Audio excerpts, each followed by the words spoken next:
Good morning.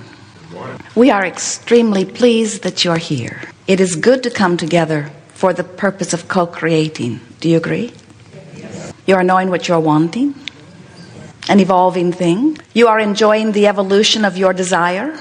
The answer is yes. You are enjoying those unfulfilled desires. That's the question that we most want you to say, yes, yes. What I want has not yet come into my physical manifestational fruition. I can't quite get my hands on it or my physical eyes on it yet, but I'm joyful in the moving toward it. I'm eager in the anticipation of it. I can feel through my emotional resources the proximity of it to manifestation. Can you say that? More and more, closer and closer. You are understanding that there will always be right before you a contrasting experience which is giving birth to constant new preferences and desires. So there will always be a gap between where you stand right now in terms of manifestation and what you have identified that you want.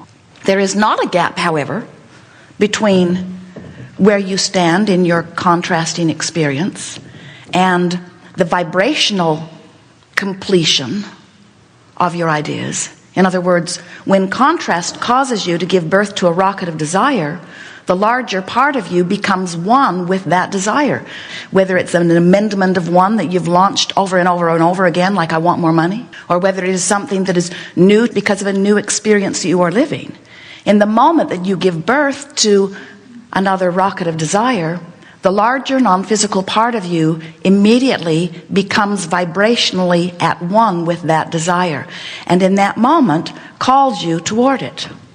That's how you know if you're on your path.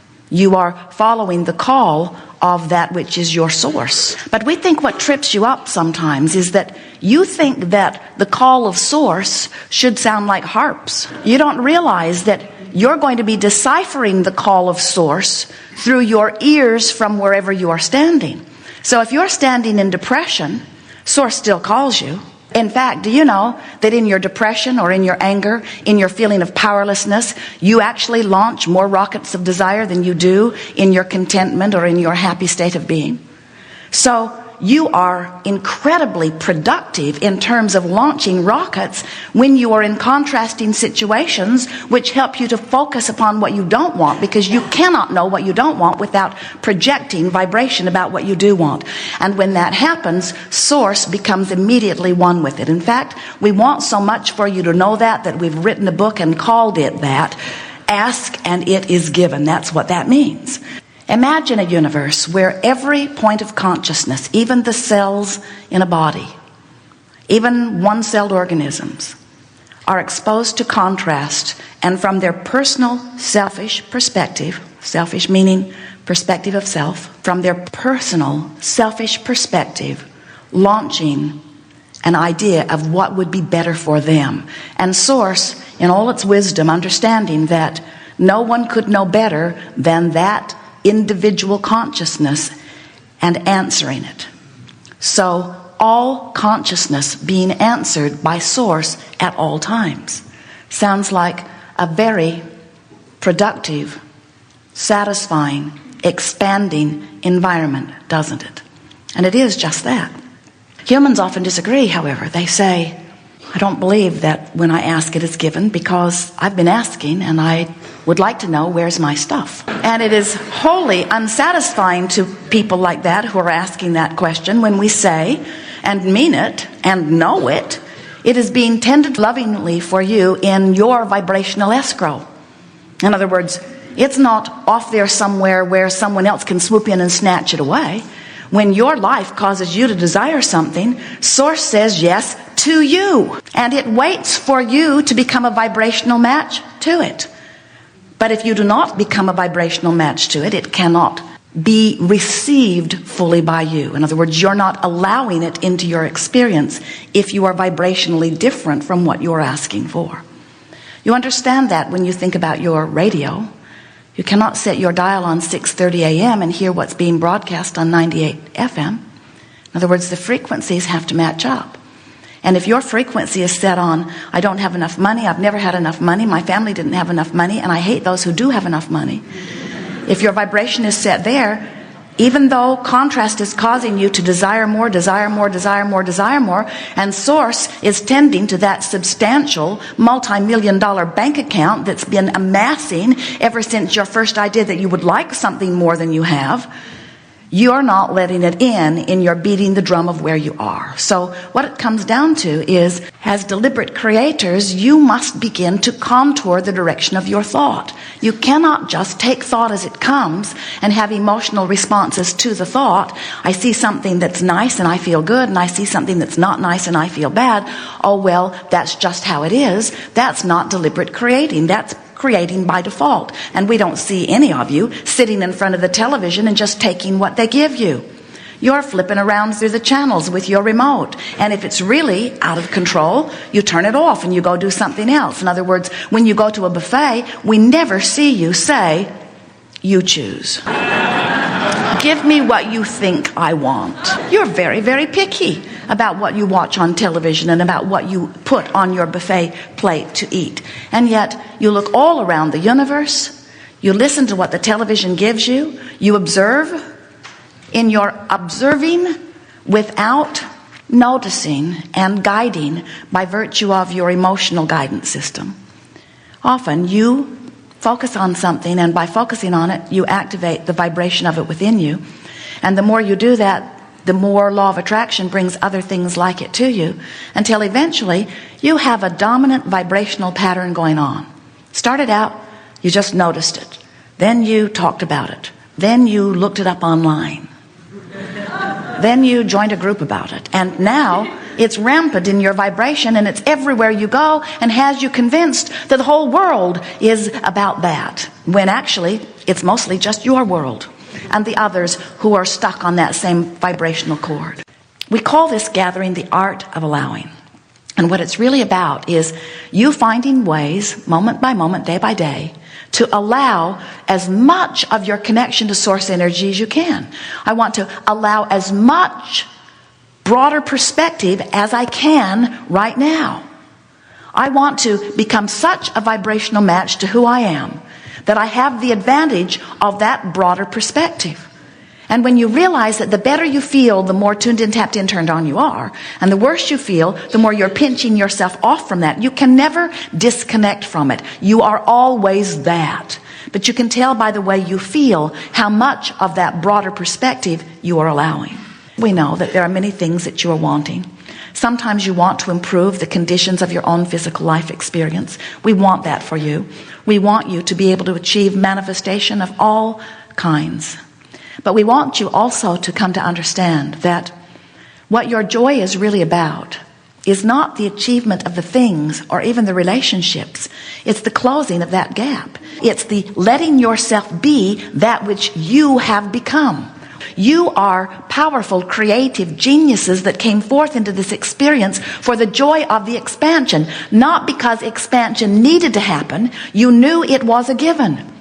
There really is not a reason in the world for one more painting, or one more piece of music to be written, or one more anything. There's not a reason for anything in terms of the necessity of it, other than, oh, you're having a hard time with that one, aren't you? You think there are things that are needed by the world, and we want you to understand that nothing is needed, it is wanted. Ooh, now we're stepping all over your toes. We're talking from your broader non-physical perspective, where you understood that you would come into this body and that the variety would inspire you to individual desire.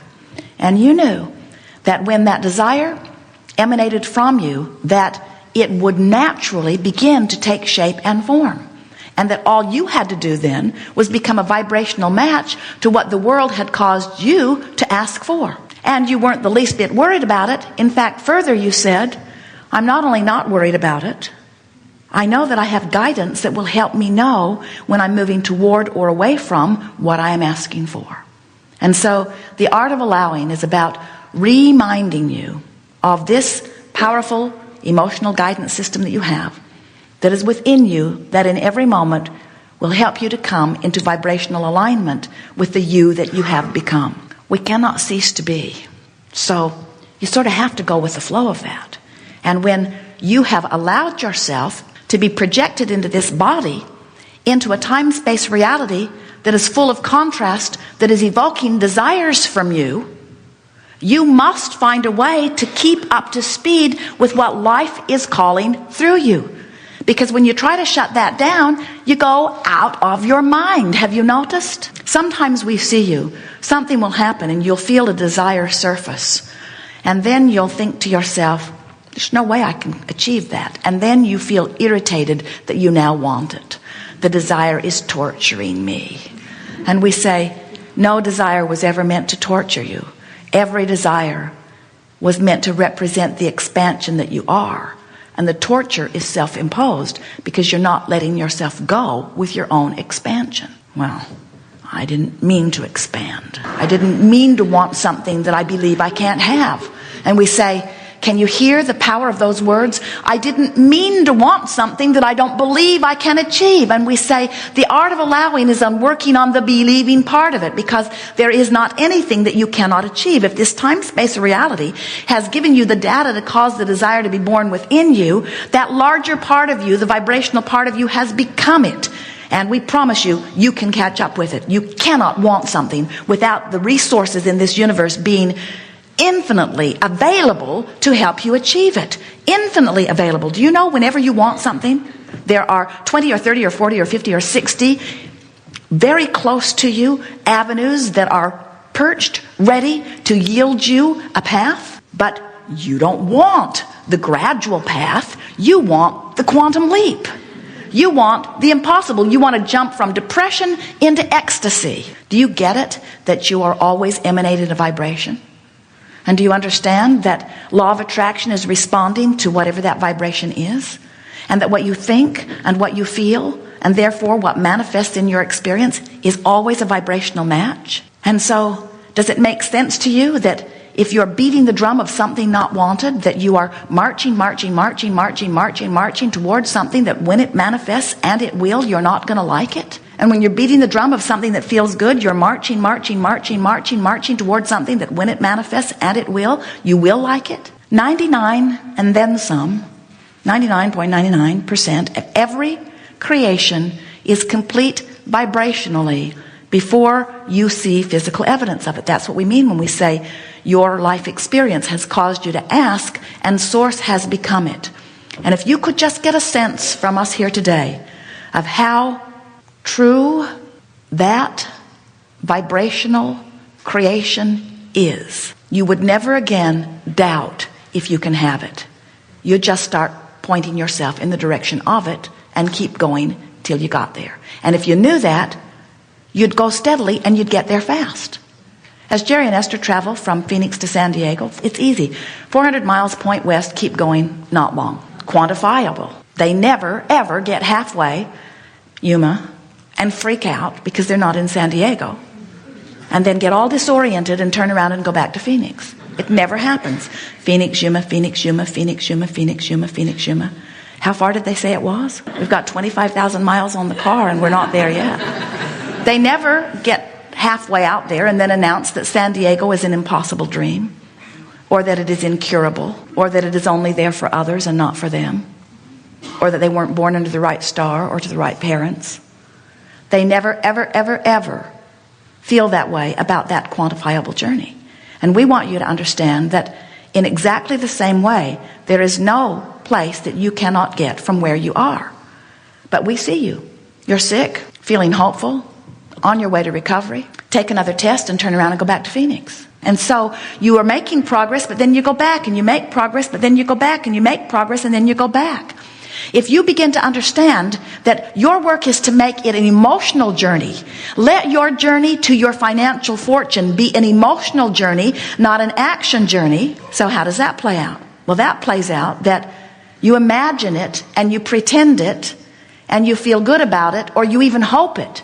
But you just can't keep saying it's not working, it's not working, it's not working, it's not working without turning around and going in the opposite direction. You've got to find a way to keep pointed in the right direction.